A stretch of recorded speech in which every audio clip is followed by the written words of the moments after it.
பக்கம் எண் 36. பக்கம் எண் 36.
தந்தை மகன் தூயாவியாரின் பெயராலே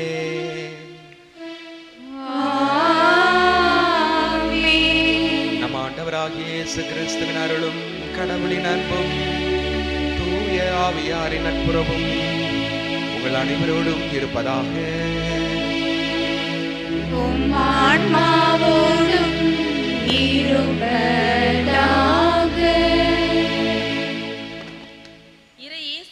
அன்புக்குரியவர்களே, இன்று அன்னையாம் திரு அவை எல்லா ஆலயங்களுக்கும் தாய் ஆலயமாக இருக்கக்கூடிய லாத்தரன் பேராலய நேர்ந்தளிப்பு விழாவை கொண்டாடி மகிழ்கின்றது. ஒவ்வொரு ஆயருக்கும் ஒரு பேராலயம் பொறுப்பில் இருக்கும். அந்த விதத்தில் பார்க்கும்போது ரோமை நகரின் ஆயராக இருக்கக்கூடிய திருத்தந்தையின் கட்டுப்பாட்டுக்குள் இருக்கும் பேராலயம்தான் இந்த லாத்தரன் பேராலயம். 324ஆம் ஆண்டு நவம்பர் 9ஆம் தேதி நேர்ந்தளிக்கப்பட்டது.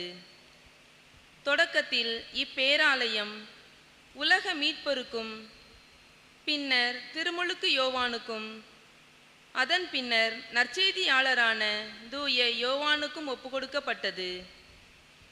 பேராலயம் நேர்ந்தளிக்கப்பட்ட நாளிலிருந்து ஏறக்குறைய 1000 ஆண்டுகள் திருத்தந்தையர்கள் அங்கேதான் தங்கியிருந்தார்கள்.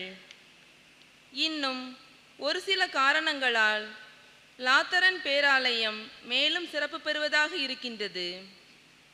குறிப்பாக ஆண்டவர் இயேசு தன்னுடைய இறுதி ராவுணவின் போது உண்ண பயன்படுத்திய மேசை இங்கேதான் இருக்கின்றது. அதே போன்று திருத்தூதரான தூய பேதுரு திருப்பலி நிறைவேற்றிய பலிபீடம் இங்கேதான் இருக்கின்றது. இப்படி பல்வேறுபட்ட சிறப்புகளை கொண்டதால் இப்பேராலயம் பொன் ஆலயம், கோல்டன் சர்ச் என்று அழைக்கப்படுகின்றது. லாத்தரன் பேராலய நேர்ந்தளிப்பு விழாவை கொண்டாடும் இன்றைய நாளில் இறைவாக்கினர் எசேக்கியேல் புத்தகத்திலிருந்து எடுக்கப்பட்ட முதல் வாசகத்தில் கோவிலிருந்து வரும் தண்ணீரை கடவுளின் அருளாக நாம் புரிந்து கொள்ளலாம். நற்செய்தி வாசகத்தில் ஆண்டவர் இயேசு எருசலேம் ஆலயத்தை தந்தையின் இல்லம் என்று அழைக்கின்றார். அதனால்தான் அவ்வாலயத்தில் வாணிபம் செய்தவர்களை எல்லாம் அவர் விரட்டி அடிக்கின்றார். கிறிஸ்தவர்களாகிய நாம் ஆலயத்தின் மதிப்பையும் பெருமையும் உணர்ந்து கொண்டு அதற்கேற்ப வாழ்கின்றோமா என்று சிந்தித்து பார்க்க அழைக்கப்படுகிறோம். நாம் ஒவ்வொருவரும் தூய ஆவி வாழும் கோவில். எனவே சக மனிதருக்கு மதிப்பளிக்கின்ற ஒருவர் கடவுளுக்கு மதிப்பளிக்கிறார். அதே நேரத்தில் சக மனிதரை இழிவுபடுத்தும் ஒருவர் கடவுளையும் இழிவுபடுத்துகிறார் என்ற உண்மையை புரிந்து கொண்டு லாத்தரன் பேராலய நேர்ந்தளிப்பு விழாவை கொண்டாடும் இவ்வேளையில் இறையருளின் பிறப்பிடமான கோவிலுக்கு உரிய மரியாதை செலுத்தி வாழ்வோம். அத்தோடு நம்மோடு வாழும் உயிருள்ள ஆலயங்கள் ஆகிய சக மனிதர்களை மனிதர்களாக மதித்து அவர்களை முழுமையாக அன்பு செய்ய கற்றுக்கொண்டு வாழ தொடர்ந்து இத்திருப்பலியில் பங்கேற்போம்.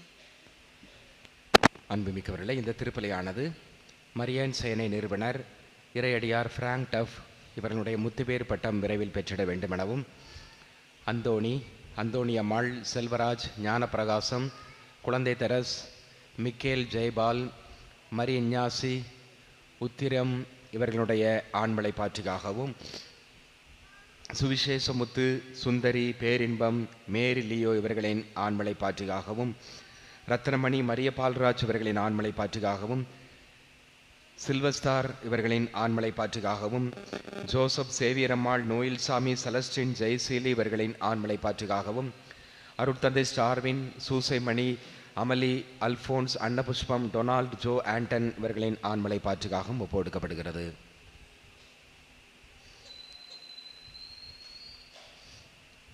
அன்புமிக்க சகோதர சகோதரிகளை, நம் திருமுழுக்கு நினைவாக நம்மில் தெளிக்கப்படும் தமது படைப்பாகிய இத்தண்ணீரை புனிதப்படுத்தி அருளுமாறு நம் கடவுளாகிய ஆண்டவரை இறைஞ்சி மன்றாடுவோமாக. அவரை நமக்கு உதவி அளித்து நாம் பெற்றுக்கொண்ட தூய் ஆவிக்கு உண்மையில் ஒருவராய் நிலைத்திருக்க அருள்வாராக. வாழ்வின் ஊற்றும் தூய்மையின் தொடக்கமான தண்ணீரின் வழியாக மக்கள் புனிதமடைந்து நிலைவாழ்வின் கொடையை பெற வேண்டும் என்று திருவிழமானீர். இத்தண்ணீரை புனிதப்படுத்திட உம்மை தாழ்மையாய் வேண்டுகிறோம். தண்ணீர் வளம் பெற அதில் உப்பிட வேண்டும் என்று இறைவாக்கன் எலிசா வழியாக கற்பித்தீர். உமது படைப்பு பொருளாக இந்த உப்பை பரிவிறக்கத்துடன் புனிதப்படுத்திட தாழ்மையாய் வேண்டுகிறோம். ஆண்டவரே, உப்பு கலந்த தண்ணீர் தெளிக்கப்படும் இடமெல்லாம் தீயோனின் தாக்குதல் அனைத்தும் தோல்வியற செய்வீராக. தூயாவியர் உடனிருந்து எங்களை இடராது காத்தருள்வாராக. எங்கள் ஆண்டவராகிய கிறிஸ்து வழியாக மன்றாடுகிறோம். ஆமென்.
இறைவன் அப்பாவங்களிலிருந்து நம்மை தூய்மைப்படுத்துவாராக.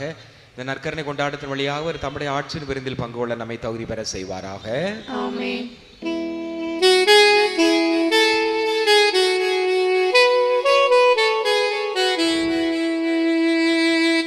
உன்னதங்களிலே கடவுளுக்கு ஆட்சி உண்டாகுக.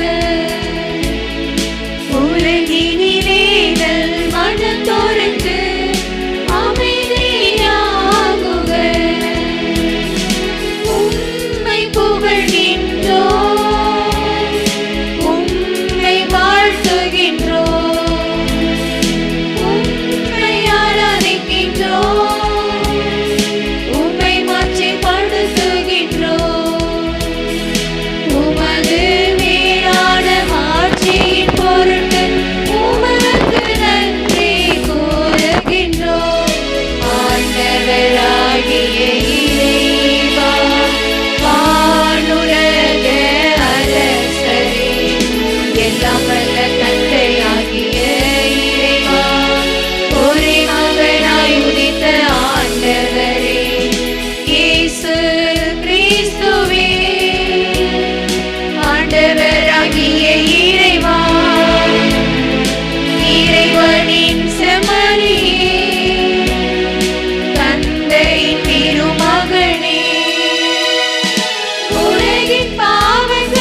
இருப்பவரே எங்கள் மேல் இரக்கமாயிரும்.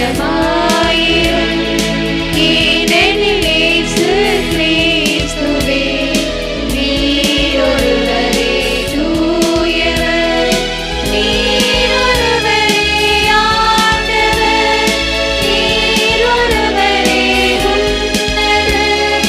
தூய ஆவியாரோடு தந்தையாகிய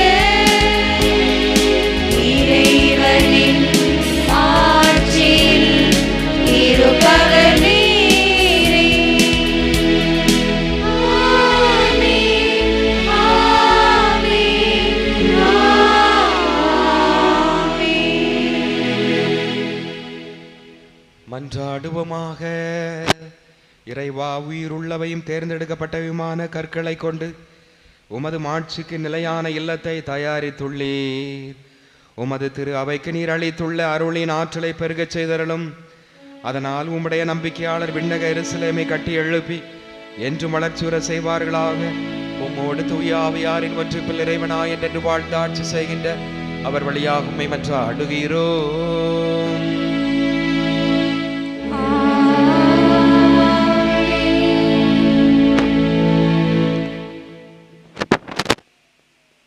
வாசக முன்னுரை. இறைவனின் ஆலயத்திலிருந்து பாயும் வாழ்வளிக்கும் தண்ணீர் வறண்ட அனைத்திற்கும் புதிய உயிரளிக்க வல்லது.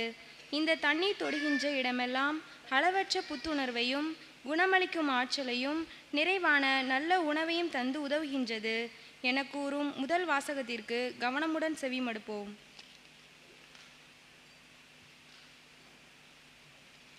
முதல் வாசகம்.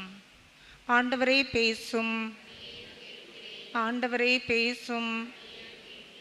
நான் கோவிலின் வாயிற்படியின் கீழிருந்து கிழக்கு நோக்கி தண்ணீர் வருவதை கண்டேன். இறைவாக்கினர் எசேக்கியேல் நூலிலிருந்து வாசகம். அதிகாரம் 47, இறைவார்த்தைகள் 1 முதல் 2, 8 முதல் 9, மீண்டும் 12. இறைவாக்கினர் எசேக்கியேல் நூலிலிருந்து வாசகம்.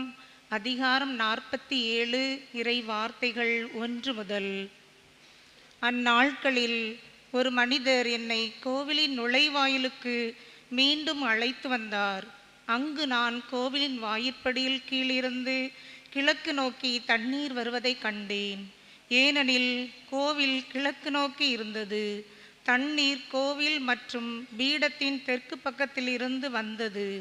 அவர் என்னை வடக்கு வாயில் வழியாய் அழைத்து வந்து கிழக்கு நோக்கிய வெளிவாயிலின் வெளிப்பகுதிக்கு இட்டு சென்றார். இதோ தண்ணீர் தெற்கு பகுதியிலிருந்து பாய்ந்து கொண்டிருந்தது. வசனம் 8. அவர் என்னிடம் உரைத்தது, இத்தண்ணீர் கிழக்கு பகுதியை நோக்கி பாய்ந்து அரபாவில் சேர்கிறது. அங்கு அது கடலோடு கலக்கிறது. அது கடலோடு கலக்கையில் அத்தண்ணீர் அங்கு நல்ல தண்ணீராக மாறும். இந்த ஆறு பாயும் இடமெல்லாம் திரளான உயிரினங்கள் வாழும். அங்கு ஏராளமான மீன்கள் இருக்கும். ஏனெனில் இத்தண்ணீர் பாய்ந்து அங்குள்ள நீரை நல்ல நீராய் மாற்றும்.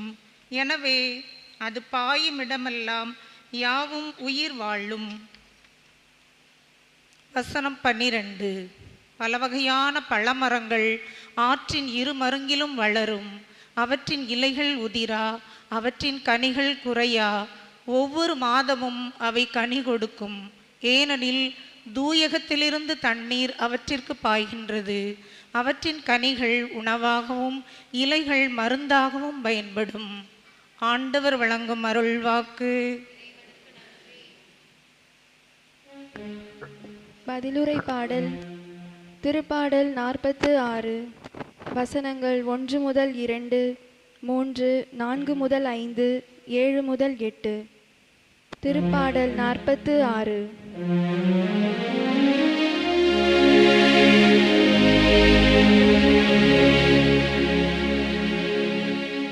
ஆற்றின் கால்வாய்கள் ஆண்டவரின் நகருக்கு பேரின்பம் அளிக்கின்றன. ஆற்றின் கால்வாய்கள் ஆண்டவரின் நகருக்கு பேரின்பம் அளிக்கின்றன.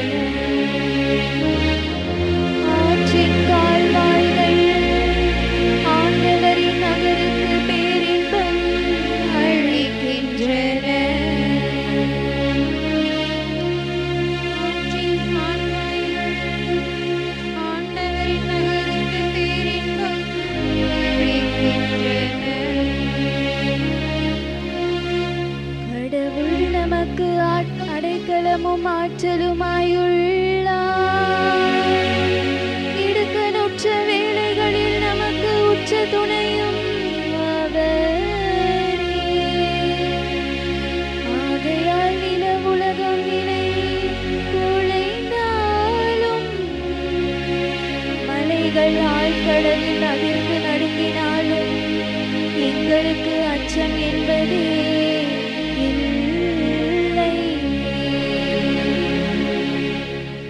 ஆற்றின் கால்வாய்கள் ஆண்டவரின் நகருக்கு பேரின்பம் அளிக்கின்றன. ஆறு ஒன்று உண்டு அதன் கால்வாய்கள் உன்னதரான கடவுளின் திரு உறைவிடமான நகருக்கு பேரின்பம் அளிக்கின்றன. அந்நகரின் நடுவில் கடவுள் இருக்கின்றார். அது ஒருபோதும் நிலை குலையாது. வைகரை தோறும் கடவுள் துணை அதற்கு உண்டு. ஆற்றின் கால்வாய்கள் ஆண்டவரின் நகருக்கு பேரின்பம் அளிக்கின்றன. படைகளின் ஆண்டவர் நம்மோடு இருக்கின்றார். யாக்கோபின் கடவுளே நமக்கு அரண். வாரீர் ஆண்டவரின் செயல்களை காணீர். அவர் உலகில் ஆற்றியுள்ள திகைப்பூட்டும் நிகழ்ச்சிகளை ஆரீர். ஆற்றின் கால்வாய்கள் ஆண்டவரின் நகருக்கு பேரின்பம் அளிக்கின்றன. ஆற்றின் கால்வாய்கள் ஆண்டவரின் நகருக்கு பேரின்பம் அளிக்கின்றன.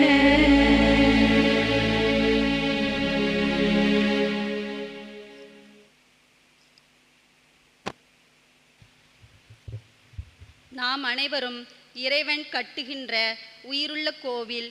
இயேசுவே அதன் அசைக்க முடியாத அடித்தளம்.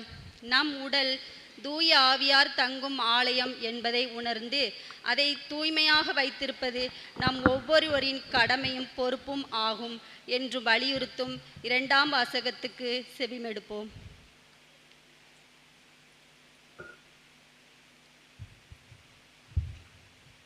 இரண்டாம் வாசகம். ஆண்டவரே பேசும், ஆண்டவரே பேசும். நீங்கள் கடவுளுடைய கோவில். திருத்தூதர் பவுல் கொரிந்தியருக்கு எழுதிய முதல் திருமுகத்திலிருந்து வாசகம். அதிகாரம் 3 இறை வார்த்தை 9 முதல் 11 மீண்டும் 16 17. திருத்தூதர் பவுல் கொரிந்தியருக்கு எழுதிய முதல் திருமுகத்திலிருந்து வாசகம். அதிகாரம் 3 இறை வார்த்தை 9. சகோதரர் சகோதரிகளே, நீங்கள் கடவுள் எழுப்பும் கட்டடம், கடவுள் எனக்கு அளித்த அருளின்படியே நான் கைதேர்ந்த கட்டட கலைஞர் போல அடித்தளம் இட்டேன். அதன் மேல் வேறொருவர் கட்டுகிறார். ஒவ்வொருவரும் தாம் கட்டும் முறையை குறித்து கவனமாக இருக்க வேண்டும். ஏற்கனவே அடித்தளம் இட்டாயிற்று. இவ்வடித்தளம் இயேசு கிறிஸ்துவே. வேறொருவர் அடித்தளத்தை இட எவராலும் முடியாது. வசனம் 16. நீங்கள் கடவுளுடைய கோவில் என்றும் கடவுளின் ஆவியார் உங்களில் குடியிருக்கிறார் என்றும் உங்களுக்கு தெரியாதா? ஒருவர் கடவுளின் கோவிலை அழித்தால் கடவுள் அவரை அழித்து விடுவார். ஏனெனில் கடவுளின் கோவில் தூயது, நீங்களே அக்கோவில். இது ஆண்டவர் வழங்கும் அருள்வாக்கு.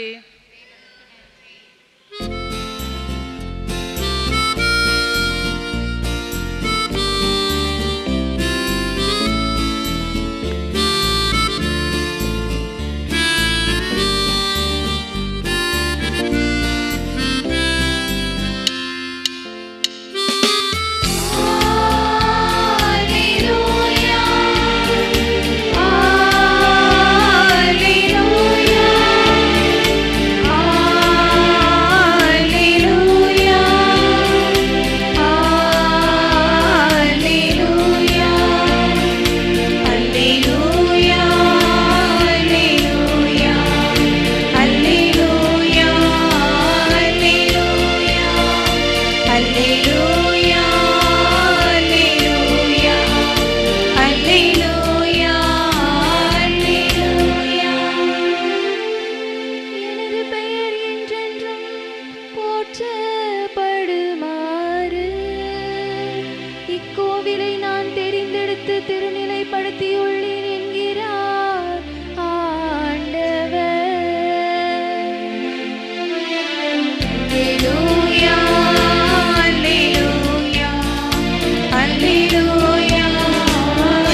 இருப்பாராக. ஆன்மாவோடும் இருப்பாராக. யோவான் எழுதிய தூய நற்செய்தியிலிருந்து வாசகம். ஆண்டவரே, ஆட்சி உமக்கே. அதிகாரம் 2, இறை வார்த்தைகள் 13 தொடக்கம். யூதர்களுடைய பாஸ்கா விழா விரைவில் வரவிருந்ததால் இயேசு எருசலேமுக்கு சென்றார். கோவிலில் ஆடு மாடு புறா விற்போரையும் அங்கே உட்கார்ந்திருந்த நாணய மாற்றுவோரையும் கண்டார். அப்போது கயிறுகளால் ஒரு சாட்டை பின்னி அவர்கள் எல்லோரையும் கோவிலிலிருந்து துரத்தினார். ஆடு மாடுகளையும் விரட்டினார். நாணய மாற்றுவோரின் சில்லறை காசுகளை கொட்டிவிட்டு மேஜைகளையும் கவிழ்த்து போட்டார். அவர் புறா விற்பவர்களிடம், இவற்றை இங்கிருந்து எடுத்து செல்லுங்கள், என் தந்தையின் இல்லத்தை சந்தையாக்காதீர்கள் என்று கூறினார். அப்போது அவருடைய சீடர்கள், உம் இல்லத்தின் மீதுள்ள ஆர்வம் என்னை எரித்துவிடும் என்று மறைநூலில் எழுதியுள்ளதை நினைவு கூர்ந்தார்கள். யூதர்கள் அவரை பார்த்து, இவற்றையெல்லாம் செய்ய உமக்கு உரிமை உண்டு என்பதற்கு நீர் காட்டும் அடையாளம் என்ன என்று கேட்டார்கள். இயேசு மறுமொழியாக அவர்களிடம், இக்கோவிலை இடித்து விடுங்கள், நான் 3 நாளில் இதை கட்டி எழுப்புவேன் என்றார். அப்போது யூதர்கள், இந்த கோவிலை கட்ட 46 ஆண்டுகள் ஆயிற்று, நீர் 3 நாளில் இதை கட்டி எழுப்பி விடுவீரோ என்று கேட்டார்கள். ஆனால் அவர் தம் உடலாகிய கோவிலை பற்றியே பேசினார். அவர் இறந்து உயிருடன் எழுப்பப்பட்ட போது அவருடைய சீடர் அவர் இவ்வாறு சொல்லி இருந்ததை நினைவு கூர்ந்து மறைநூலையும் இயேசுவின் கூற்றையும் நம்பினர். ஆண்டவரின் அருள் வாக்கு. கிறிஸ்துவே உமக்கு புகழ். இறையேசுவில் பிரியமான சகோதர சகோதரிகளே, புனித தாமஸ் அக்குவினாஸ் டொமினிக்கன் ஆலயத்திலே இருந்து ஜெபம் செய்து கொண்டிருந்தார். சற்று நேரத்திலே அவருடைய உடலானது தரைக்கு மேல் எழும்பியது. இதை கவனித்துக் கொண்டிருந்த அங்கே இருக்கக்கூடிய ஆலய பணியாளர் மிகவும் ஆச்சரியப்பட்டார். அடுத்து என்ன நடக்கிறது என்று மறைவாக இருந்து கவனித்தார். சற்று நேரத்திலே ஆண்டவர் புனித தாமஸ் அக்வினாஸோடு பேச ஆரம்பித்தார். அவர் முன்னால் தோன்றி பேச ஆரம்பிக்கின்றார். தாமஸ், நீ எனக்கும் எனது திருச்சபைக்கும் நிறைய செய்திருக்கிறாய். சும்மா தியாலஜிகோ என்று அழைக்கக்கூடிய இறையியல் ஏடு ஏறக்குறைய 500 பக்கங்களை கொண்டது. அதுதான் குருவாக மாற விரும்பும் அந்த குரு மாணவர்களுக்கு இறையியல் 4 ஆண்டுகள் எடுக்கப்படுகிறது. இன்னும் அதற்கு இந்த நூலை தான் பயன்படுத்தினார்கள். அதே போல மாண்புயர் கீதம் அதை இயற்றி அதை இசையமைத்து வடிவமைத்தவர் புனித தாமஸ் அக்வினாஸ். நற்கருணை மீது ஆழ்ந்த பற்று கொண்டவர். நற்கருணையிலே இறைவன் உண்மையாகவே மெய்யாகவே பிரசன்னமாக இருக்கிறார் என்பதை அறுதியிட்டு உறுதியிட்டு காட்டியவர். கோதுமை அப்பம் இயேசுனுடைய உடலாக மாறுகிறது. திராட்சை ரசம் இயேசுனுடைய இரத்தமாக மாறுகிறது. இந்த நற்கருணை திருப்பலியிலே மைய பகுதியிலே இந்த மாற்றம் நடைபெறுகிறது. எனவே திருப்பலியிலே இந்த நற்கருணையிலே இயேசு இருக்கிறார். அவர் எப்படி இருக்கிறார்? அப்பரச குணங்களுக்குள் மெய்யாகவே அவர் பிரசன்னமாக இருக்கிறார். அப்பரச குணங்கள் மாறாமல் இயேசுனுடைய உடலும் இரத்தமும் அப்படியே நாம் அதை உட்கொள்கிறோம். இயேசுவையே நாம் உட்கொள்கிறோம். எனவேதான் நாம் அது முடிந்த பிறகு இயேசு பிரசன்னமாக இருக்கிறார் என்பதை குறித்து காட்டும் விதமாக நற்கருணை பேழையிலே மீதி உள்ளதை நாம் வைக்கின்றோம். மற்ற சீர்திருத்த சபைகளிலே இதை ஏற்றுக்கொள்ள மாட்டார்கள். அவர்களுக்கு நற்கருணை என்பது ஒரு நினைவு. அந்த கல்வாரி பலியை அவர்கள் அந்த நேரத்திலே உட்கொண்டு நினைவு கூர்ந்து அதோடு முடிந்து விட்டது. நினைவு நமக்கு நினைவு மட்டுமல்ல, மாறாக உண்மையான மெய்யான ஒரு பிரசன்னம். அப்போ அப்பரச குணங்கள் மாறாமல் இருக்கிறது. அதை அறுதியிட்டு சொன்னவர். அப்ப இதைதான் உட்கருப்பொருள் மாற்றம், டிரான்ஸ்சப்ஸ்டான்சியேஷன். அந்த அப்பரசத்தினுடைய உண்மையான அந்த தனிப்பட்ட குணம் மாறாமல் இயேசுவும் அதிலே பிரசன்னமாக என்ற கருத்தை உலகத்திற்கு எடுத்து காட்டியவர். இப்படி விசுவாச உண்மைகளை, மறை உண்மைகளை இந்த தாய் திருச்சபைக்கு கொடுத்தவர். எனவே ஆண்டவர் சொன்னார், எனக்கு இவ்வளோ செஞ்சிருக்கிற, திருச்சபைக்கு இவ்வளோ செஞ்சிருக்க, நான் ஏதாவது உனக்கு செய்யணும்னு ஆசைப்படுறேன், நீ என்ன வேண்டுமானாலும் கேள். உடனே தாமஸ் அக்வினாஸ் சொன்னார், ஆண்டவரே எனக்கு எதுவுமே வேண்டாம், நீர் மட்டும் போதும். இதோ உமது ஆலயத்தில் இருப்பது எவ்வளோ மகிமையாக இருக்கிறது, அதுவும் நீர் உம்மோடு உரையாடுவது எவ்வளோ மகிமையாக இருக்கிறது, நீர் நமது அருகிலே நீர் இருக்கிறீர், எனவே இதுவே எனக்கு போதும் என்று சொன்னார். அன்புக்குரியவர்களே, இன்று நமது தாயாம் திரு அவையானது லாத்தரன் பேராலய நேர்ந்தளிப்பு பெருவிழாவை சிறப்பிக்க அழைப்பு விடுக்கிறது. இன்று ஆண்டின் பொது காலத்தின் 32ஆம் ஞாயிறு வாசகங்கள் விடப்பட்டு இந்த பேராலயத்தை நேர்ந்தளிப்புக்கான வாசகங்கள், வழிபாடுகள் இவைகளெல்லாம் சிறப்பிக்க திருச்சபை அழைப்பு விடுக்கிறது. அப்படி என்றால் இந்த ஆலயத்தினுடைய அவ்வளோ மேன்மை, இந்த ஆலயம் ஏதோ ஒரு சிறப்பம்சம் நிறைந்ததாக இருக்கிறது. இந்த ஆலயத்தினுடைய சிறப்பம்சம் என்ன, இதனுடைய பின்னணி என்ன, வரலாற்று பின்னணி என்ன என்பதை நாம் இப்பொழுது கேட்போம். இயேசு உயிர்த்த பிறகு யோவான், பேதுரு, பவுலடியார் இவர்கள் எல்லோரும் இயேசுனுடைய நற்செய்தியை பல இடங்களிலே சென்று பறைசாற்ற ஆரம்பிக்கின்றார்கள். அந்த நேரத்தில் அதற்கு எதிர்ப்பு கிளம்புகிறது. இயேசு பற்றி அறிவிக்கக்கூடாது, இயேசு உயிர்த்தார், அதெல்லாம் பொய் அப்படிங்கிற மாதிரி. இருந்தாலும் பேதுரு இவங்கெல்லாம் பவுல் தைரியமாக அறிவிக்கிறார்கள். ஸ்தேவான் கூட இயேசுவை பற்றி அறிவிக்கிறார். அந்த நேரத்தில் வேத கலாபனை நடக்கிறது. கிறிஸ்துவை பின்பற்றியவர்கள், கிறிஸ்துவ மறையை புதிதாக தழுவியவர்கள் சித்திரவதை செய்யப்பட்டார்கள், கொலை செய்யப்பட்டார்கள், சிறையில் அடைக்கப்பட்டார்கள். நீங்கள் கிறிஸ்துவை பின்பற்றக்கூடாது, அது உண்மையான மதம் அல்ல, நீங்கள் அரச மதத்தையே பின்பற்ற வேண்டும் என்ற நெருடர்கள். இப்படி நிறைய பேர் மறைசாட்சி முடிபட்டு இரத்தம் சிந்தி ஆண்டவருக்காக உயிரை கொடுத்தார்கள். அப்ப ஆதிகால கிறிஸ்தவர்கள் இந்த மறைமுடி சாட்சி பெற்றவர்களுடைய கல்லறைகளிலே நின்று ஜெபம் செய்து வந்தார்கள், வீடுகளிலே வழிபாடு செய்து வந்தார்கள்.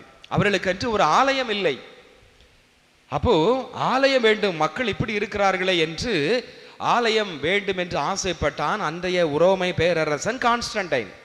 அவனுக்கு ஏன் இந்த ஆசை, அவருக்கு ஏன் இந்த விருப்பம்?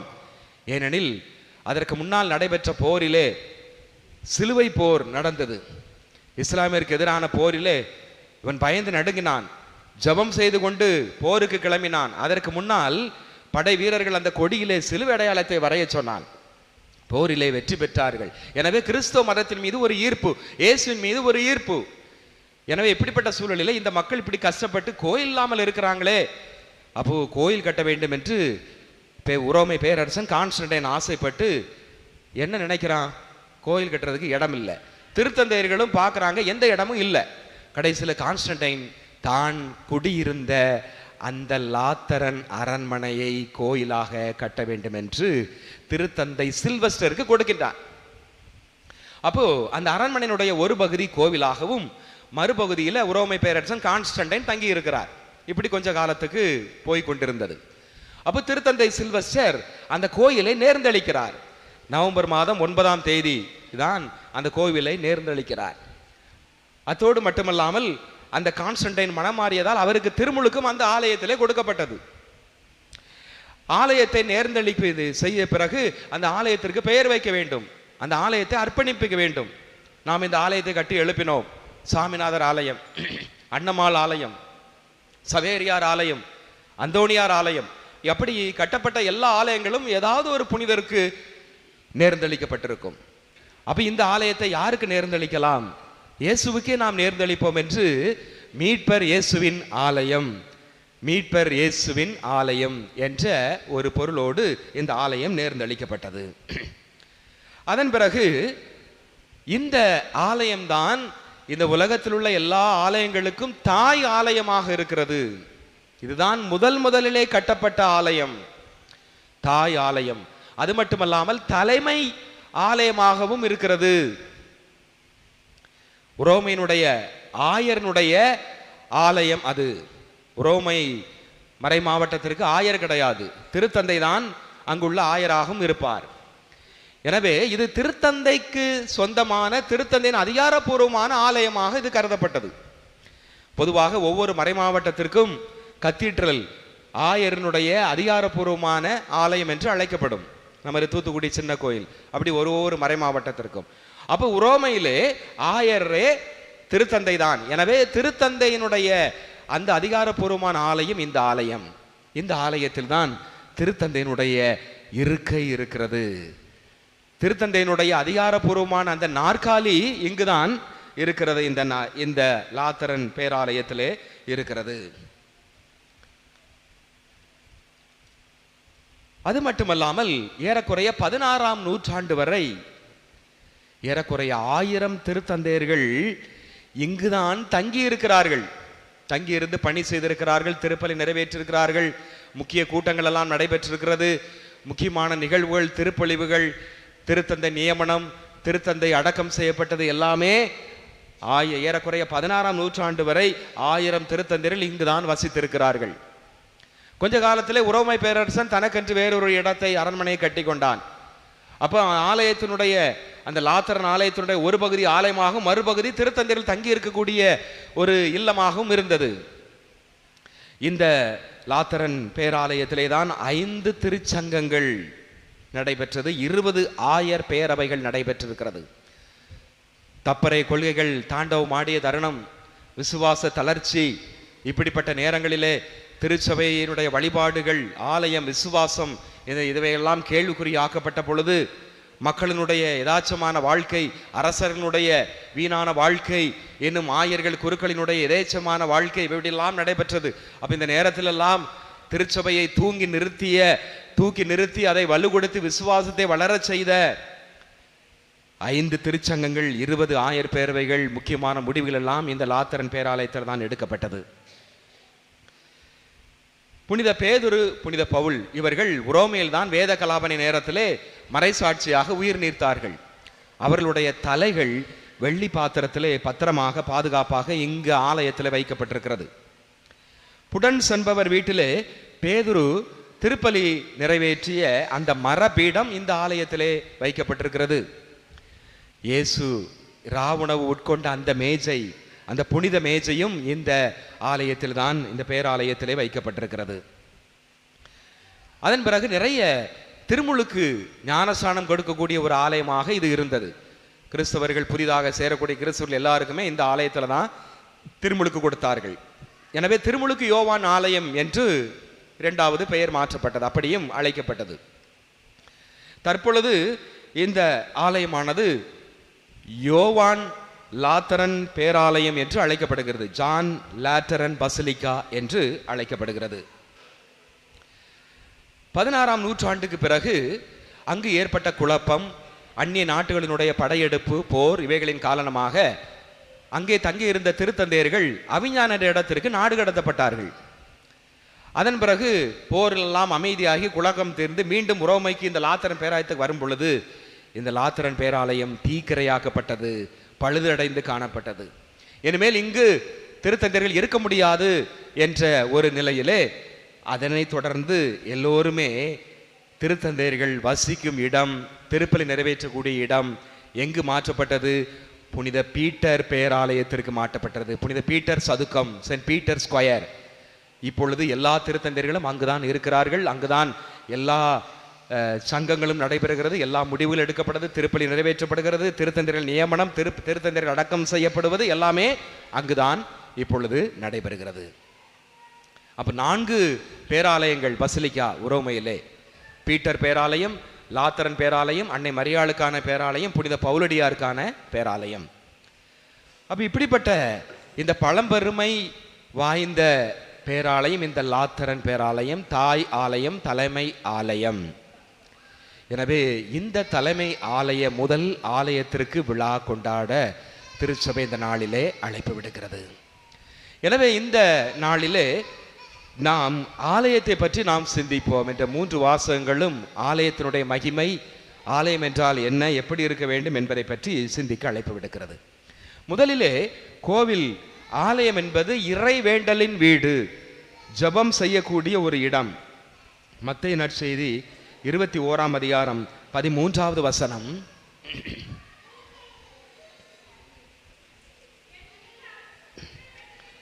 என் இல்லம் இறை வேண்டலின் வீடு. அப்ப இது அப்போ கோயில் என்பது இறை வேண்டல், ஜபம் செய்யக்கூடிய ஒரு இல்லிடமாக, நல்லிடமாக இருக்கிறது. நம்ம வீட்டில் ஜபம் செய்யலாம், காட்டில் ஜெபம் செய்யலாம், மலைக்கு போய் ஜெபம் செய்கிறேன், அன்பியத்தில் ஜெபம் பண்ணுறேன். ஆனால் அதை விட ஆலயத்திலே ஜெபம் செய்வதுதான் இன்னைக்கு மிக மிக முக்கியமான ஒன்றாக இருக்கிறது. இன்னைக்கு மிகப்பெரிய பிரம்மாண்டமான ஆலயங்கள்லாம் இருக்கிறது. என்ன பல கோடி மதிப்பிலெல்லாம் ஆலயத்தை கட்டி எழுப்புறாங்க. வேளாங்கண்ணி இன்னும் தமிழ்நாட்டில் கேரளா போன்ற பகுதிகளில் நிறைய இடங்கள்ல தான், குறிப்பாக தென்னிந்திய பகுதிகளில் தான் ஆலயங்கள் அதிகமாக இருக்கிறது. அதிக செலவில் அதிக மதிப்பீட்டில் கோடி கணக்கில் ஆலயங்கள் கட்டி எழுப்பப்படுகிறது. ஆனால் அந்த ஆலயத்தில் பூட்டி கிடக்கும். அங்கே அந்த ஊர் மக்கள் ஜெபம் செய்ய மாட்டாங்க. அந்த கோயிலில் அந்த ஊர் மக்கள் ஜெபம் பண்ண மாட்டாங்க. அந்த கோயிலுக்கு அந்த ஊர் மக்கள் போக மாட்டாங்க. வெளியூர்காரங்க திருப்பயணமாக கோயிலை பார்க்க வந்தோம், கோயிலுடைய அழகை ரசிக்க வந்தோம் அப்படின்ட்டு பார்க்கறதுக்கு வெளியூர் மக்கள் தான் போவாங்க. அப்போ இன்னைக்கு அவ்வளோ பெரிய தொகையிலே ஆலயம் கட்டப்பட்டிருக்கிறது. எதற்காக? அதனுடைய நோக்கம் அடிபட்டு விட்டது, ஜெபம் செய்ய. அப்போ யாருமே ஜெபம் பண்ண போறதில்லை. வெளியூர் மக்கள் சுற்றுலா தலங்கள்லேருந்து வர்றவங்க தான் சுற்றி பார்த்துட்டு போயிட்டு இருக்காங்க. அப்போ ஆலயத்தில் நாம இறை வேண்டல் செய்ய வேண்டும். பழைய ஏற்பாட்டிலே பார்க்கும் பொழுது எருசலேம் ஆலயம் சாலமோன் அரசர் கட்டி எழுப்பினார். எழுப்பிய உடனே என்ன செஞ்சார்? முதல்ல உடன்படிக்கை பேழையை கொண்டு ஆலயத்தின் மைய பகுதியிலே வைத்தார். உடன்படிக்கை பேழையில் என்ன இருக்கிறது? மன்னா, ஆரோனின் துளிர்த்த கோல், 10 கட்டளைகள். சரி, உடன்படிக்கை பேழை அது எதை குறிக்கிறது? அது யாருடைய பிரசன்னம்? கடவுளுடைய பிரசன்னம். உடன்படிக்கை பேழையே கடவுள் இருக்கிறார் என 10 கட்டளை இருக்குது. அப்ப அவர்கள் கூடாரத்தில் வைத்தார்கள், தாங்கள் செல்லும் இடங்களெல்லாம் சுமந்து சென்றார்கள். ஆண்டவருடைய உடனிருப்பு, ஆண்டவருடைய பிரசன்னம். அப்போ அதை கொண்டு போய் அவர் கோயிலில் வைக்கிறார். இப்பொழுது உள்ள உடன்படிக்கை அது பழைய உடன்படிக்கை. புதிய உடன்படிக்கை பேழை நற்கருணை. இங்கு இயேசு மெய்யாகவே பிரசன்னமாக இருக்கிறார். அதுதான் அணையா விளக்கு எரிந்து கொண்டே இருக்கிறது. அப்போ உடன்படிக்கை பேழையா எருசலேம் ஆலயத்தில் கொண்டு வச்ச உடனே சாலமோன் அரசர் என்ன பண்றாரு? முதல்ல ஜெபம் பண்றாரு. 1 அரசர் புத்தகம் 8ஆம் அதிகாரம் 21 61 வசனங்கள் வரை 3 பக்கத்துல பார்க்கும் பொழுது சாலமோன் ராஜா என்ன பண்றாரு? அந்த உடன்படிக்கை பேழை முன்னால நின்று ஜெபம் செய்கிறார். ஆலயத்தை கட்டி எழுப்பின உடனே ஜெபம் செய்கிறார். அப்ப இன்னைக்கு நிறைய ஊர்களில் ஆலயம் கட்டி எழுப்பப்பட்டிருக்கு. அங்கே ஜெபம் வழிபாடு நடக்கிறதா? ஞாயிற்றுக்கிழமை பூசை நடக்குது. தனிப்பட்ட விதத்தில் நாம ஆலயத்தை சென்று சந்திக்கிறோமா? நேரம் கிடையாது, எங்களுக்கு வேலை முக்கியம். அப்ப எதுக்கு கோயிலை கட்டுனீங்க? இல்ல கோயில் பழுதடைஞ்சு கிடந்துச்சுல, அதனால கோயிலை கட்டணும். ஜெபம் பண்ண வாங்க, இல்ல அதெல்லாம் நாங்க வர முடியாது. அப்போ ஆலயம் கஷ்டப்பட்டு கட்டி பெரிய ரொம்ப செலவழிச்சு கஷ்டப்பட்டு கோயிலை கட்டணும் பொழுது அது ஜெபம் செய்யப்பட வேண்டும், இறைவேண்டலுடைய இல்லமாக இருக்க வேண்டும். கெட்டினதோட சரி, அது பிறகு அந்த கோயிலை எட்டி பார்க்கவே மாட்டாங்க. அப்ப இப்படிப்பட்ட ஒரு நிலை. அப்ப ஆலயத்திலே இறைவேண்டல், கடவுளை போற்றி புகழ வேண்டும். ஆலயத்துல நாம வந்து இருக்கும் பொழுது கடவுளுடைய பிரசன்னம் இருக்கிறது. நமது மன சுமைகள், மனபாரங்கள் எல்லாமே தீர்ந்து விடுகிறது. குடும்ப பாரமாக இருக்கலாம், பிரச்சனையாக இருக்கலாம், சஞ்சலமாக இருக்கலாம். ஆலயத்துக்கு வந்து உட்காருங்க, நற்கருணை ஆண்டவரை சந்திங்க, போதும். திருப்பலிக்கு மட்டுமல்ல, தனிப்பட்ட நேரத்தில் ஆலயத்துக்கு வந்து நற்கருணை ஆண்டவரை சந்திக்க வேண்டும். எத்தனையோ புனிதர்கள் நற்கருணை ஆண்டவரை சந்தித்திருக்கிறார்கள், சக்தியை பெற்று சந்திருக்கிறார்கள். அப்ப அத்தகைய விதத்திலே நாம தனிப்பட்ட விதத்தில் ஆலயத்தை பயன்படுத்த வேண்டும். தனிப்பட்ட விதத்தில் வந்து நாம ஜெபம் செய்ய வேண்டும். எனவே நமது சுமைகள், நமது சோகங்கள் எல்லாம் சுகமாக மாறிவிடும். மன பாரமெல்லாம் நீங்கி சுமையோடு வரும் பொழுது நம்ம சுமையெல்லாம் இறக்கி வைத்து வெகுவாக இளகிய மனதாக நாம் ஆலயத்தை விட்டு செல்வோம். எனவே ஆலயத்தினுடைய முக்கிய நோக்கம், நம்ம ஆலயத்துக்கு வந்து தனிப்பட்ட விதத்திலே ஜெபம் செய்ய வேண்டும். இரண்டாவது, 2ஆம் வாசகத்தில் வாசித்தோம், நீங்களே கோயில் அப்படின்னு சொல்லிட்டாரு. 1 கொரிந்தியர் 3ஆம் அதிகாரம் 16, 17 வாசிக்கிறோம். நீங்களே கடவுளுடைய கோயில், உங்கள் உள்ளத்துல பரிசுத்த ஆவியானவர் தங்கி இருக்கிறார் அப்படின்னு சொல்லிட்டாரு. 1 கொரிந்தியர் 6ஆம் அதிகாரம் 19வது வசனத்தில் நாம பார்க்கிறோம். அப்போ உள்ளமாகிய கோயிலை, பரிசுத்த ஆவி தங்கும் இந்த கோயிலை அழகுபடுத்துங்கள் அப்படின்னு சொல்லி அவர் அழகாக சொல்லிட்டார். அப்போ நமது தவறுகள், நமது பாவங்கள் எல்லாத்தையும் விட்டுவிட்டு தூய உள்ளமாக, தூய ஆவியார் குடிகொள்ளும் கோவிலாக இதை மாற்ற வேண்டும். இன்னைக்கு வெளியே ரொம்ப அலங்காரப்படுத்துகிறோம். கோயில்கள் எல்லாம் அலங்காரப்படுத்தி கட்டப்படுகிறது, கோபுரங்கள் எல்லாம் கட்டப்படுகிறது. கோவிலா கோபுரமா? ஆண்டவர் கோயிலை கட்ட சொன்னாரா, கோபுரம் கட்ட சொன்னாரா அப்படின்னு பார்க்கும் பொழுது 180 அடி, ஏன் 250 அடி உயரமான கோபுரங்கள், 255 இந்தியாவிலே உலகத்திலே மிக உயரமான கோயில், உயரமான கோபுரம் உள்ள கோயில் எங்கள் ஆலயம்தான் இருக்க வேண்டும், வானத்தை தொட வேண்டும். ஏன்னா ஆண்டவர் அங்கதான் இருக்கிறார். அப்படியா அப்படின்ட்டு இன்னைக்கு உயரமான கோபுரம் கொண்ட கோயில்கள் எல்லாம் கட்டப்படுகிறது. அதனுடைய தொகை என்ன? 50 கோடி, 75 கோடி. 5 ஆண்டுக்கு ஒரு முறை பராமரிக்க வேண்டும். அப்ப இந்த கட்டிய செலவிலே பாதி தொகை திரும்ப பராமரிப்புக்கு போடணும். அப்ப எவ்வளவு செலவினம் ஆகுது, எவ்வளவு பணம். இந்த பணத்தை வைத்து இந்த கோயிலுக்கு கடவுள் கோயிலை கட்ட சொல்லல, கோயிலை கோபுரத்தை கட்ட சொல்லல, இப்படி அழகுபடுத்தி கட்ட சொல்லல, நீங்களே கோயில் அப்படின்னு சொல்லிட்டாரு. ஆனா இன்னைக்கு ஒரு ட்ரெண்டிங் என்ன, இன்னைக்கு ஒரு ஃபேஷன் என்ன, கோயில் கட்டுனா சும்மா ஜம்முன்னு கட்டணுங்க. உலகத்திலே எங்க ஊர் கோயில் தான் பெருசா இருக்கணும், நல்ல அழகா இருக்கணும் அப்படின்ட்டு இன்னைக்கு எல்லாருமே புதுசா கோயில் கட்டுறாங்க. எல்லாரும் அழகுபடுத்துறாங்களே ஒழிய உள்ளத்தை அழகுபடுத்துவதில்லை. உள்ளமாகிய கோயிலை பல லட்சம் இல்ல, கோடி கணக்கில். அப்போ இந்த கோடி ரூபாய் பணத்தை வைத்து எத்தனையோ அறப்பணி சேவை மையங்கள் அமைத்திருக்கலாமே. எத்தனையோ குழந்தைகள், பச்சிலம் குழந்தைகள் குப்பை தொட்டிலே வீசப்படுகிறது. அனாதை பிள்ளைகள் எத்தனையோ பேர் பைத்தியக்காரர்களாக தெரிகிறார்கள், பிச்சைக்காரர்களாக தெரிகிறார்கள். முதியோர் இல்லங்கள், மனநலம் குன்றியவர்கள், இவளெல்லாம் வைத்து ஒரு பெரிய இதா எங்க ஊர்ல நாங்க இதை செஞ்சோம் அப்படின்னா காலாகாலத்துக்கு ஒரு பெரிய இதாக இருக்கும். அப்ப அடுத்தவங்க இதை பின்பற்றுவாங்க. ஏன்னா ஒருத்தர் பண்ற தப்பு அதை எல்லாமே தொடர்ச்சியாக ஃபாலோ பண்ணுவோம். இன்னைக்கு எல்லாமே இந்த ஃபாலோ பண்றதா இருக்கு. ஒருத்தர் ஒரு விசேஷம் எப்படி கொண்டாடுறாங்க அந்த வீட்டில், அதே போல அடுத்த வீட்டில் ஒரு விசேஷம் வைக்கிறது. அதே போல திருச்சபையில் ஒருத்தர் எப்படி ஏதாவது தப்பு குழப்பம் பண்ணாலும் அதே தான் எல்லாரும் குழப்பிட்டே இருப்பான். ஞாயிற்றுக்கிழமை திருப்பலி வைக்கிறது, இப்படி நிறைய விஷயங்கள் எல்லாத்துக்குமே ஞாயிற்றுக்கிழமை போட்டு இது பண்றது. அப்போ ஒருத்தர் ரொம்ப ஆடம்பரமா கோயிலை கட்டி விட்டுருவான். அப்போ அடுத்தவனை நம்மளும் அதே போல கட்டணும்ல அப்படின்னு சொல்லிட்டு அந்த பழக்கம் தொடர்ச்சி எல்லாம் ஃபாலோ பண்ணி, ஏன்னா கோடிக்கு குறைஞ்சு இன்னைக்கு கோயிலே கிடையாது. 50 கோடி 70 கோடி. அதை ஆண்டவர் கேட்கல. தூய்மையான உள்ளத்தை தான் ஆண்டவர் கேட்கிறாரு. நீ உள்ள ஒரு குடிசையில எனக்குன்னு ஒரு இல்லம் அமைச்சு அங்க நீ ஜெபம் பண்ணணும் அப்படின்னு சொல்லி தான் கேட்கிறாரு. இன்னைக்கு அவ்வளவு 70 கோடி 80 கோடி அதுல கட்டப்பட்ட கோயில உள்ளவங்க ஜெபம் பண்ணுவாங்களா? வரமாட்டாங்க. நம்ம தான் போய் சூப்பரா இருக்கடா அப்படின்னு சொல்லி பார்க்கணும். என்ன இவ்வளவு அழகா பிரம்மாண்டமா கட்டி இருக்கே அப்படின்னு சொல்லி நம்ம தவக்கால திருப்பயணம் போகும் பொழுது அந்த கோயில்கள் எல்லாம் நாம பார்க்கறதுக்கு போவோம். புதுசா எந்த கோயில் கட்டி இருக்குது அப்படின்னு சொல்லிட்டு. அப்போ வெளியூர்காரங்க தான். அப்போ இந்த இதை நாம் யோசிக்க வேண்டும். எத்தனையோ ஏழைகள் இருக்கிறாங்க, தேவையில் உள்ளவங்க இருக்கிறாங்க, 3 வேளை சாப்பாட முடியாதவங்க கூட இருக்கிறாங்க, வீடு இல்லாதவங்க இருக்கிறாங்க, உடுக்க உடை இல்லாமல் இருக்கிறாங்க. இப்படிலாம் பார்க்கும் பொழுது எவ்வளவோ தேவையில் உள்ளவங்க இருக்கிறாங்க. அப்போ இந்த பணத்தை வைத்து கொண்டு அப்படி செய்வேன், இல்லைன்னா சத்தக்கட்டாம இரு. என்ன சத்தக்கட்டாம சாதாரணமாக 1 கோடிக்கு உள்ள சாதாரணமாக இருக்கக்கூடிய கோயில் தானே அப்படின்னு கட்டிட்டு நீ உள்ள அதை ஒரு ஜப ஒரு அறையாக அதை உள்ள கோயில் உள்ள வந்தவொடனே ஒரு ஜபம் செய்யக்கூடிய ஒரு மனநிலை வேணும். அதை பார்த்தவொடனே சுத்தி பார்க்குற மனநிலை தான் வருது. கோயிலை அப்பா இதுல எவ்வளவு அழகா போட்டிருக்கா அப்படின்னு சொல்லிட்டு கோயிலுக்கு அந்த 50 கோடி கட்டின கோயிலுக்கு போய் பார்த்தோம்னா சுத்தி பார்த்துக்கிட்டே தான் இருக்க வேண்டியது இருக்குது. அவ்வளவு அலங்காரங்கள், அவ்வளவு மின் விளக்குகள்.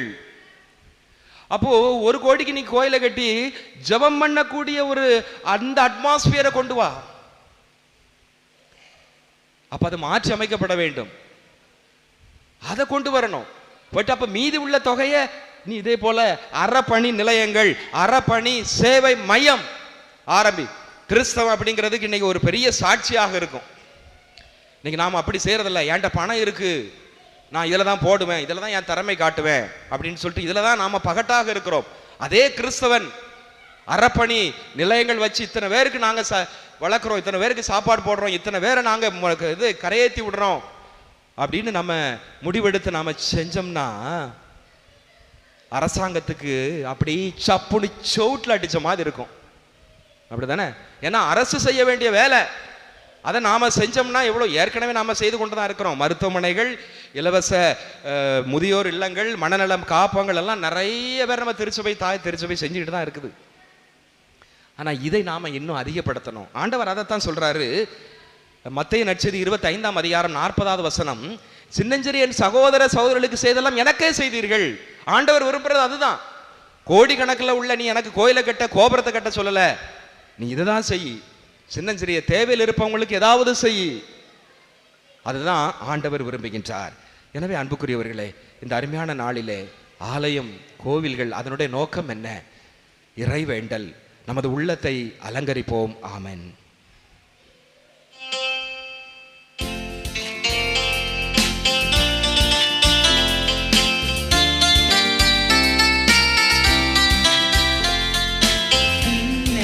மண்ணையும் படைத்தவராய் கடவுள் ஒருவர் இருக்கின்றார். தந்தை மகன் தூய ஆவியாராய் ஒன்றாய் வாழ்வோரை நம்புகிறேன். தூய ஆவியின் வல்லமையால் இறைமகன் நமக்காய் மனிதரானார்.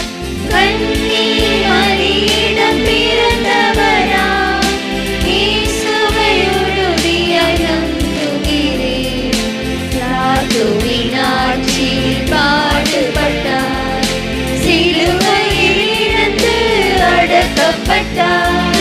மூன்றாம் நாளில் உயிர்த்தெழுந்தார், இறப்பின் மீது வெற்றி கொண்டார்.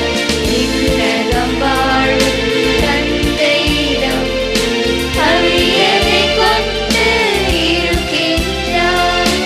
உலகம் முடியும் காலத்திலே நடுவராகவும் வந்திடுவார். தூய ஆவியாரை நம்புகிறேன், ஆரினில் அவர் துணை வேண்டுகிறேன். பாவ மன்னிப்பின் தூய்மை பெற்று பரிகார வாழ்வில் நிலைத்திடுவேன். திருஅவை உரைப்பதை நம்புகிறேன், புனிதர்கள் உறவை நம்புகிறேன். உடலின் உயிர்மை நிலை வாழ்வை உறுதியுடனே நம்புகிறேன்.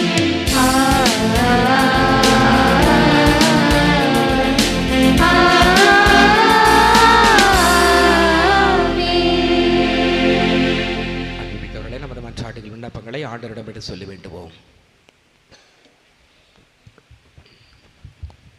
ரோமே நகருக்கு மட்டுமல்ல, அனைத்துலக திரு அவைக்கும் தாய்த்தலமாகவும் தலைமை ஆலயமாகவும் விளங்குகின்ற லாத்ரன் பேராலய நேர்ந்தளிப்பு விழாவினை கொண்டாடுகிற இந்நாளில் திரு அவையை வழிநடத்தும் எங்கள் திருத்தந்தை லியோ, ஆயர் பெருமக்கள், குருகுலத்தார், துறவரத்தார் ஆகியோரையும் பொது நிலையினராகிய எங்களையும் நிறைவாக ஆசீர்வதிக்க வேண்டுமென்று இறைவா உம்மை மன்றாடுகிறோம்.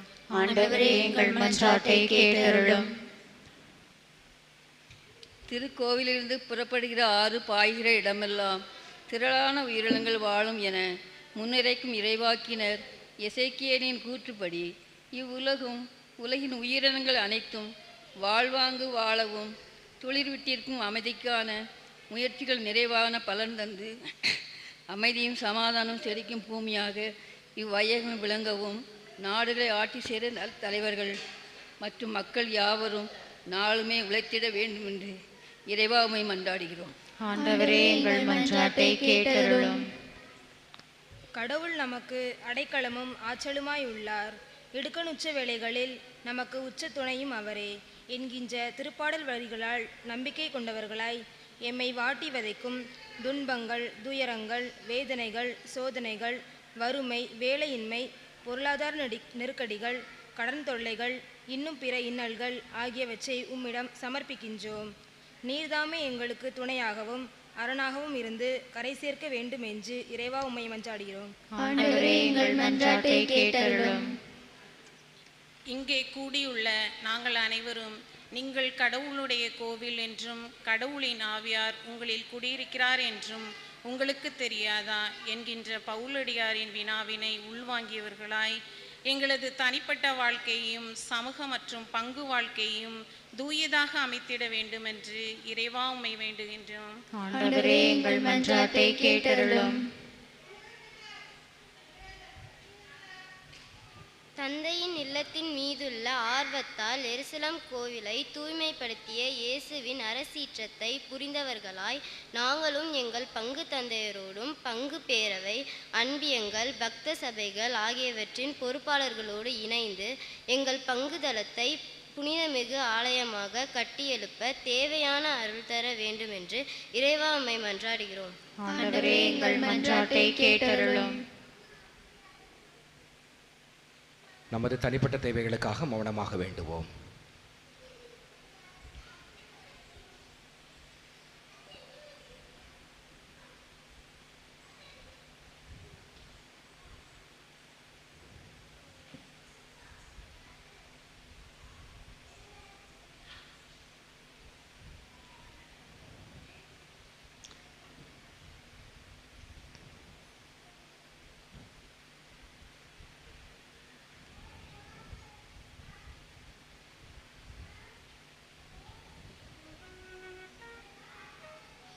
என்றும் வாழும் இல்லாமல் இறைவா, இதோ உமது பிள்ளைகளாக நாங்கள் அனைவரும் விரும்பி கேட்டது மன்றாட்டுகளை தயவாய் ஏற்றுங்களுக்கு தந்திரள வேண்டும் என்று ஆண்டவராகிய கிறிஸ்து வழியாக மன்றாடுகிறோம்.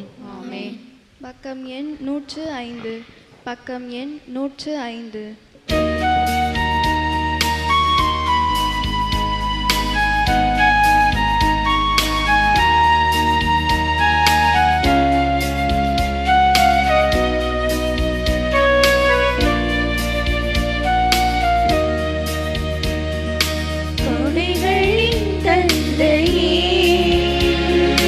கொடுக்கின்றோம் காணிக்கை உடமையாய் அழிந்ததை உமக்கே படைக்கின்றோம். கொடைகளின் தந்தையே, கொடுக்கின்றோம் காணிக்கை உடமையாய் அழிந்ததை உமக்கே படைக்கின்றோம்.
சகோதரிகளே, என்னுடையதும் உங்களுடையதுமான பலி எல்லாமல்ல தந்தையாக இறைவனுக்கு ஏற்றதாகும்படி மன்றாடுங்கள். ஆண்டவர் தமது பேரின் புகழ்ச்சிக்காகவும் ஆட்சிக்காகவும் நமது நன்மைக்காகவும் புனித திரு அவை அனைத்து நலனுக்காகவும் முது கையிலின்றி பலியை ஏற்றுக்கொள்வாராக. ஆண்டவரே, ஒப்பு கொடுக்கப்படும் காணிக்கை நீர் ஏற்றுக்கொள்ள உம்மை மன்றாடுவோருக்கு நீர் இறங்கியருள வேண்டுகிறோம். அதனால் இங்கு அருளடையாளங்களின் ஆற்றலையும் எங்கள் வேண்டல்களின் பயன்களையும் பெறுவோமாக. எங்கள் ஆண்டவராகிய கிறிஸ்து வழியாக உம்மை மன்றாடுகிறோம். ஆண்டவர் உங்களோடு இருப்பாராக. ஆன்மாவோடும் இருப்பாராக. எங்களை மேலே எழுப்புங்கள். ஆண்டவரிடம் எழுப்பியுள்ளோம். நம் இறைவனாகிய ஆண்டவருக்கு நன்றி கூறுவோம். தகுதியும் நீதியும் ஆண்டவரே, ஆண்டவரான தந்தையே, என்று முளையெல்லாம் அல்ல இறைவா, என்னாலும் இவ்விடத்தில் நாங்கள் உமக்கு நன்றி செலுத்துவது மெய்யாகவே தகுதியும் நீதியுமாகும். எங்கள் கடமையும் மீட்புக்குரிய செயலுமாகும். இறைவேண்டலின் வீட்டில் மாறி வழங்கும் மள்ளலாக நிறைவேற்றிருக்கின்றேன்.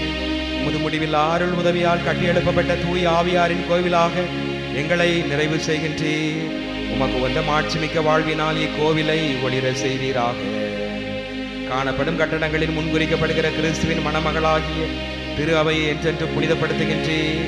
அதனால திரு அவை எண்ணற்ற மக்களை பெற்று தாயாக மகிழ்ந்து உமது விண்ணக ஆட்சியில் இடம்பெற செய்வீராக. ஆகவே வானதர் புனிதர் அனைவரோடு சேர்ந்து நாங்களுக்கு மகிமை புகழ்ந்து முடிவின்றி பாடுவதாவது:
தூயவர், தூய்மை அனைத்துக்கும் ஊற்று. ஆகவே உம்முடைய ஆவியை பொழிந்து காணிக்கைகளை தூய்மைப்படுத்த வேண்டுகிறோம். இவ்வாறு எங்கள் ஆண்டவர் இயேசு கிறிஸ்துவின் உடலும் இரத்தமுமாக எங்களுக்கு இவை மார்பனவாக. அவர் பாடுபட உளம் கனிந்து தம்மை கையளித்த போது அப்பத்தை எடுத்து நன்றி செலுத்தி அதை பிட்டு தம் சீடருக்கு அளித்து கூறியதாவது: அனைவரும் இதிலிருந்து பெற்று உண்ணுங்கள், ஏனெனில் இது உங்களுக்காக கையளிக்கப்படும் என் உடல்.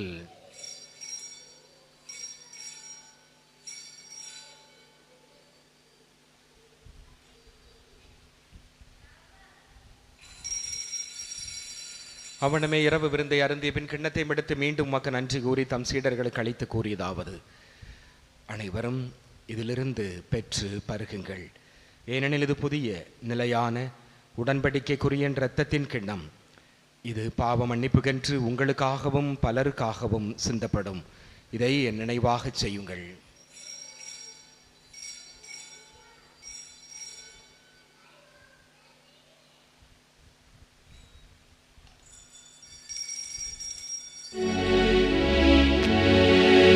நம்பிக்கையின் மறைபொருள்: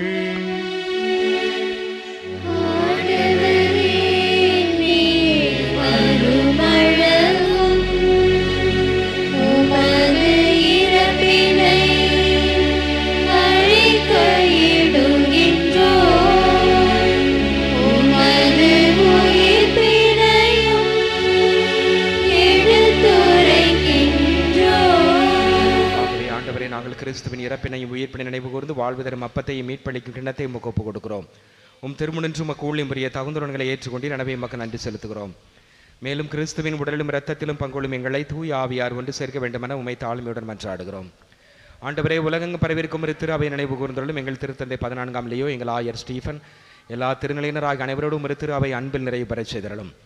மேலும் உயிர்த்தெழும் எதிர்நோக்குடன் துயில் கொள்ளும் எங்கள் சகோதர சகோதரிகளையும் இறந்தோர் அனைவரையும் இரக்கத்துடன் நினைவு கூர்ந்து ஒரு திருமுக ஒளி நுழைற்றலும் எங்கள் அனைவர் மீதும் இரக்கமாயிரும்.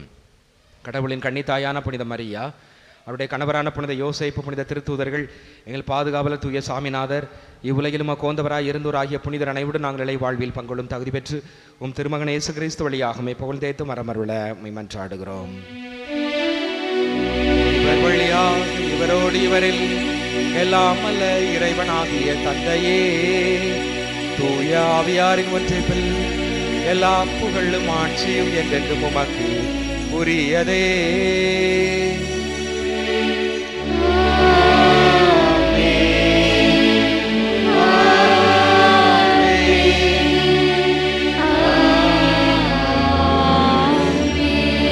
மீட்பரின் கட்டளையால் கற்பிக்கப்பட்டு இறை படிப்பினையால் பயிற்சி பெற்ற நாம் துணிந்து பாடுவோம்.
ஆண்டவரே, தீமை அனைத்திலிருந்தும் எங்களை விடுவித்து எங்கள் வாழ்நாளில் அமைதியை கனிவுடன் அருள உம்மை மன்றாடுகிறோம்.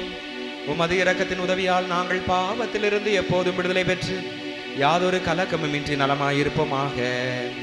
நாங்கள் எதிர்நோக்கி இருக்கும் பேரின்பத்திற்காகவும் மீட்பராகிய இயேசு கிறிஸ்துவின் வருகைக்காகவும் காத்திருக்கிறோம்.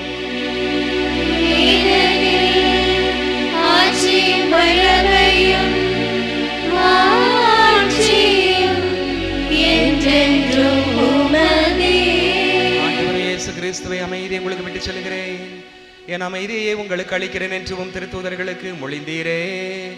எங்கள் பாவங்களை பாராமல் ஒரு திரு அவைய நம்பிக்கையை கண்ணோக்கி ஒரு திருவுளத்திற்கு ஏற்பதற்கு அமைதியையும் ஒற்றுமையும் அளித்தருள்வீராக. என்றென்றும் வாழ்ந்து ஆட்சி செய்கின்றவர் நீரே.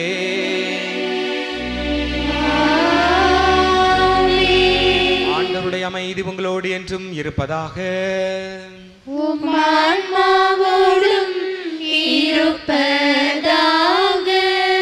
ஒருவருக்கொருவர் அமைதியை பகிர்ந்து கொள்வோம். அமைதி.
இறைவனின் செம்மறி, இவரே உலகின் பாவங்களை போக்குகின்றவர்.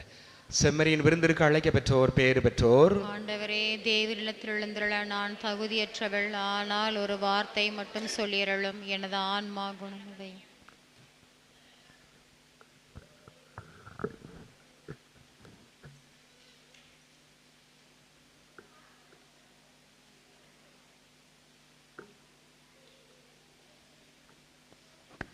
பக்கம் எண் 252. பக்கம் எண் 252.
என்னோடு தங்கும் ஆண்டவரே, உம்மை நான் பிரிந்து சென்றாலும் என்னோடு தங்கும் ஆண்டவரே.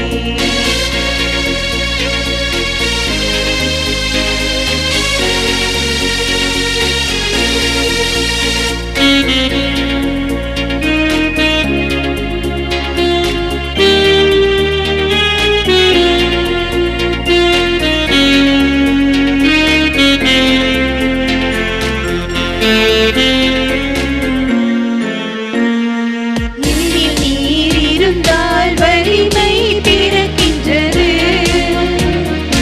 உமது அருளால் துன்பங்கள் மறைகின்றது. என்னில் நீர் இருந்தால் வலிமை பிறக்கின்றது, உமது அருளால் துன்பங்கள் மறைகின்றது. உம் தெய்வீக ஆறுதலால் என்னை பலப்படுத்தும், உம் தெய்வீக ஆறுதலால் என்னை பலப்படுத்தும். என் முழு உள்ளத்தினால் உம்மையே நான் தினம் நேசித்திட, என்னோடு தங்கும், என்னோடு தங்கும், என்னோடு தங்கும் ஆண்டவரே, என்னோடு தங்கும், என்னோடு தங்கும், என்னோடு தங்கும் ஆண்டவரே. ஒரு கணமும் என்னை பிரியாமல் என்னோடு தங்கும் ஆண்டவரே, உம்மை நான் பிரிந்து சென்றாலும் என்னோடு தங்கும் ஆண்டவரே.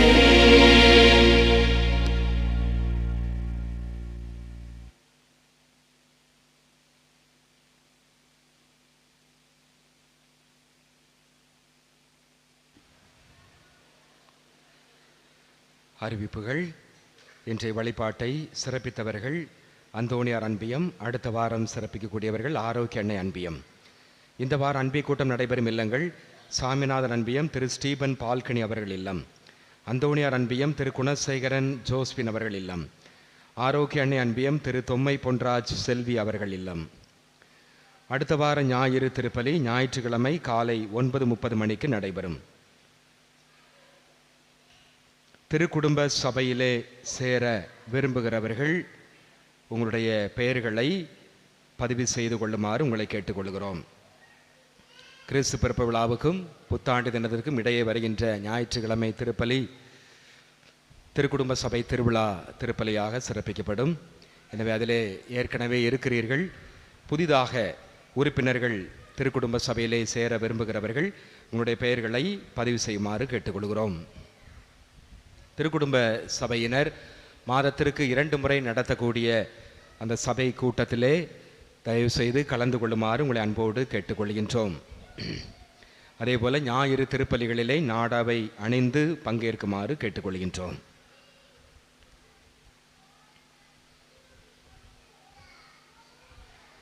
நன்றி கூறி மன்றாடுவோமாக.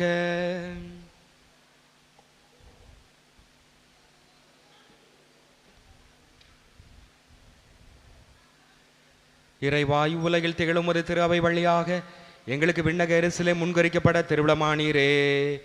அதனால் இவரல் அடையாளத்தில் பங்கு கொள்ளும் நாங்கள் உமது அருளின் கோவிலாக கட்டப்படவும் உமது மாட்சி நிறைந்த இல்லிடத்திற்கு வந்து சேரவும் அருள்வீராக. எங்கள் ஆண்டவராகிய கிறிஸ்து வழியாக உம்மை மன்றாடுகிறோம்.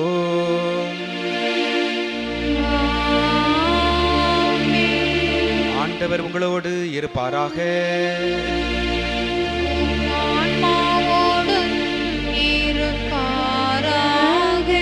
எல்லாம் வல்ல இறைவன் தந்தை மகன் தூயாவியார் உங்களுக்கு ஆசி வழங்குவாராக.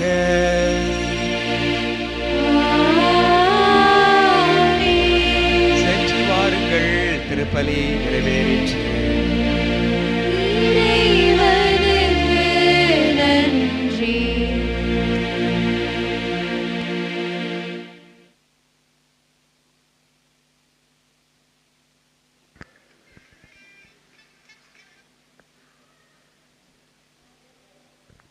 பக்கம் எண் 286. பக்கம் எண் 286.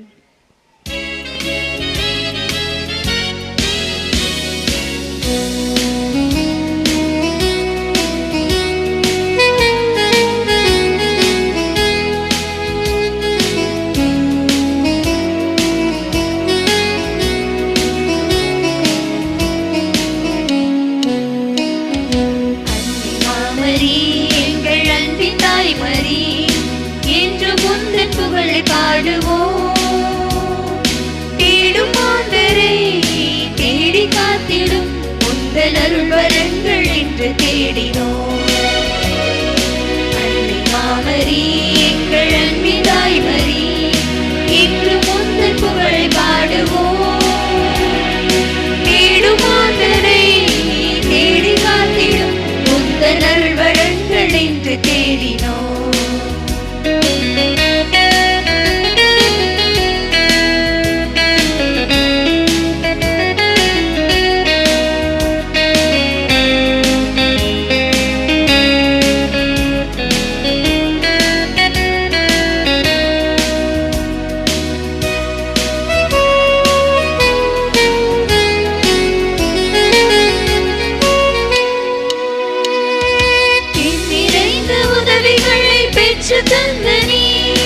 எங்கள் வாழ்வில் உடனிருந்து காத்து வருகின்றார். இன்றிருந்த உதவிகளை பெற்று தந்தனி எங்கள் வாழ்வில் உடனிருந்து காத்து வருகின்றார். நன்றி பூக்கள் ஒன்று சேர்க்கும் உங்கள் காலத்தில் சகாயதாய் மரியே, எம்மை அரவணைத்து காப்பாயே. நன்றி பூக்கள் ஒன்று சேர்க்கும் உங்கள் பாதத்தில் சகாய தாய் மரியே, எம்மை அரவணைத்து காப்பாயே. அன்னை மாமரி எங்கள் அன்னை தாய் மரி, இன்று முந்தன் புகழை பாடுவோம். தேடும் ஆண்டரை தேடி காத்திடும் முந்தன் அருள்வரங்கள் என்று தேடினோம். முந்தன் அருள்வரங்கள் என்று தேடினோம்.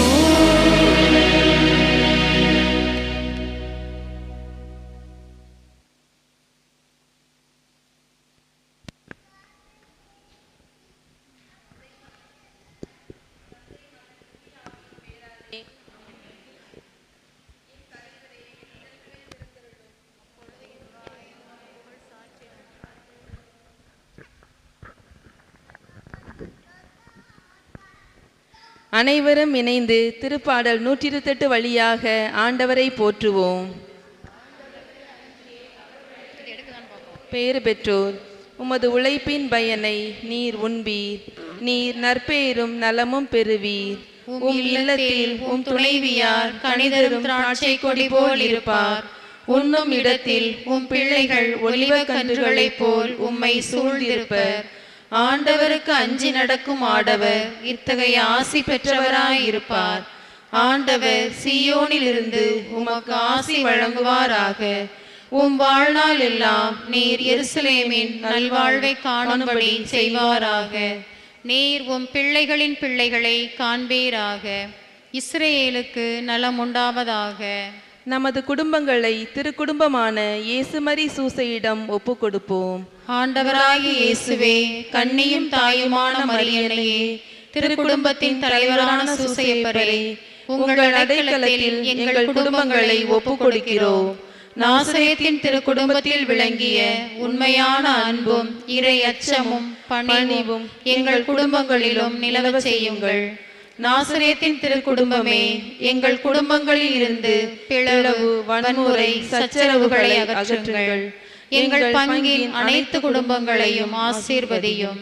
நம் வாழ்க்கை துணைவருக்காக மன்றாடுவோம். தந்தையே இறைவா, ஆசீர்வதியும். நம் குழந்தைகளுக்காக மன்றாடுவோம். இயேசுவே ஆண்டவரே, ஆசீர்வதியும். நம் உறவினர், நம்மை அன்பு செய்வோருக்காக மன்றாடுவோம். தூய ஆவியே, துணையாளரே, ஆசீர்வதியும். ஆண்டவரை வாழ்த்துவோமாக. இறைவா, உமக்கு நன்றி. தந்தை, மகன், தூய ஆவியின் பெயராலே ஆமென். நித்திய ஸ்துதிக்குரிய பரிசுத்த பரமதிவ்ய நற்கருணைக்கு